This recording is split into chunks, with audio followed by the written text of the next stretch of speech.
If any of you feel as I do in this current political landscape, you probably have the perspective of can we please stop being surprised of the racist injustice that occur in our current events? Please. I just recently looked at this, or was researching as I was scanning my news feed of the Pam Bondi investigation and the questioning and all that other stuff. And, just flabbergasted, if that's the right word, at the conscious, and I have to admit, somewhat subconscious apathy that Americans are having with this idiot in office. So according to Rachel Maddow's investigation, reporting, piece, whatever the case may be, Pam Bondi's so-called handed federal justice this bombshell information that's supposed to be, detrimental to the administration, the Trump administration and all this. And as I'm hearing this stuff, I'm like, yeah, yada, yada, yada, same bullshit every day or same bullshit different day, right? You're going to get all this information. She gets a walk and he walks away unscathed. Now, listen, I'm not racist. I'm pro-black. I'm not anti-white. I'm not anti-anything else.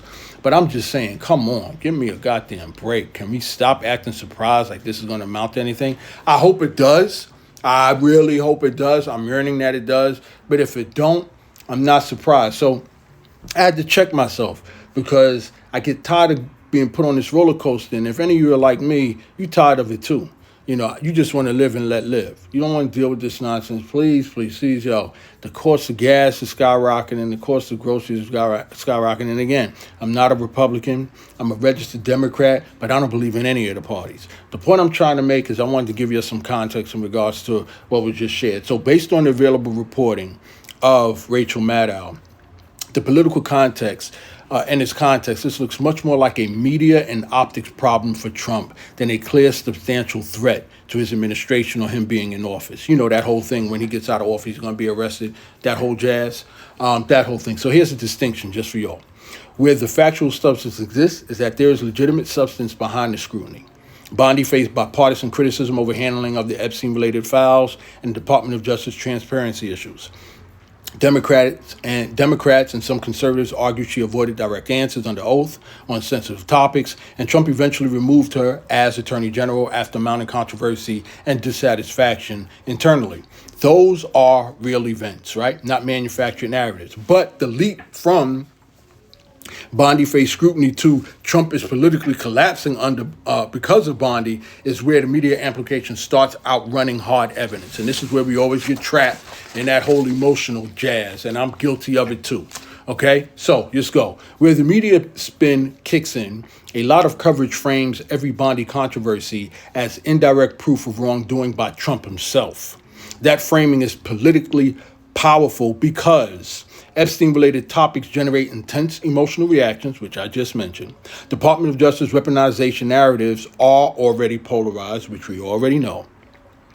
And Trump is the center of nearly every major political story cycle. We know this too, right? But critically, and here's the key, critically, no major public evidence has emerged showing Bondi directly implicating Trump in criminal conduct. No bombshell testimony has materially shifted the legal landscape, and Trump has continued publicly supporting or re-engaging Bondi even after firing her. I don't think anybody knew that because I didn't know that. The last point matters strategically. If Trump believed Bondi posed an existential risk, he likely would have distanced himself entirely, not appoint her to an AI advisory role weeks later. Didn't know that one, did you? So, how damaging can that information be to the FBI that they're talking about now? And now here comes the political reality. The modern Trump political ecosystem works differently than traditional politics. So all that stuff, when we were growing up, being subjected to in regards to politics and elections and all that other stuff, works differently under Trump. And if you didn't know it, you could do an easy comparison analysis between when Barack Obama was in office compared to when Trump was in office. And again, I'm not affiliated or subscribed to any political party. I think they're both two different sides of the same coin. All right, let's go on. The modern Trump political ecosystem works differently than traditional politics. Historically, damaging testimony could collapse public trust, fracture party support, and or trigger resignations. With Trump, on the other hand, though, the threshold is much higher because his supporters often view investigations through a partisan lens. Many conservatives already distrust major media institutions, and controversy has become normalized around him. So unless testimony produces direct, documentary evidence, criminal exposure, undeniable contradictions, or major Republican defections, the effect is usually, get this, short-term media frenzy, which is what we've been going through since this person has been in office, social media outrage, which is if you check your social media platforms and outlines, you'll see that easily.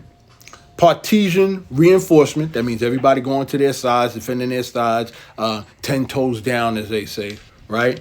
And then political stabilization, right? So everything settles out, balance it out in the end when the next news story or the next catastrophe or current event takes place. Closing out, bottom line assessment, pretty much, at this stage.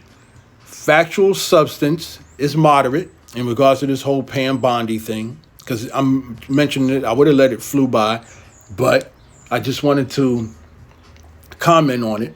For those who may be caught up emotionally in what's going on, give you some sense of balance, let you know, take everything in stride. Don't let it stress you, but don't be surprised and stop acting surprised or don't be surprised if nothing happens. Media amplification spin is high, as you already know. Material legal danger to Trump, currently unclear or low. Again, she hasn't presented anything from what's been reported that directly implements this person in the office. Political damage, limited, very limited, unless new evidence emerges. So currently with all this Pam Bondi stuff and everything that's come up to this point, there's still nothing that directly implicates Trump. And if you've been watching your news feed, you'll notice there's something on his hand, and now they're watching him medically. They feel something's medically wrong with him. I'm not wishing no harm to him. I don't wish no death upon anybody, but I do have a problem with somebody who manipulates the public. You already know his history, who's selfish, backstab. I'll just shut up. I wish I'd cast him over to the Lord. And then finally, what are we talking? Political damage limited unless new evidence emerges. Optics damage, right? Real, especially among independents and already skeptical voters. So the point is this: pretty much, the optics looks damaging. It looked damaging to me. I was affected by it so much, so I was led to create this video and share with y'all. I was emotionally triggered by what I saw and what I heard. And of course, it's going to affect us who have some freaking common sense, who wish the best for everybody, live and let live, as amongst the others who are partisan and, that whole thing. So the smartest evaluation is this for those of you who are struggling with the political climate today. And I get it. Try not to let it stress you. Find ways of venting like I'm doing here.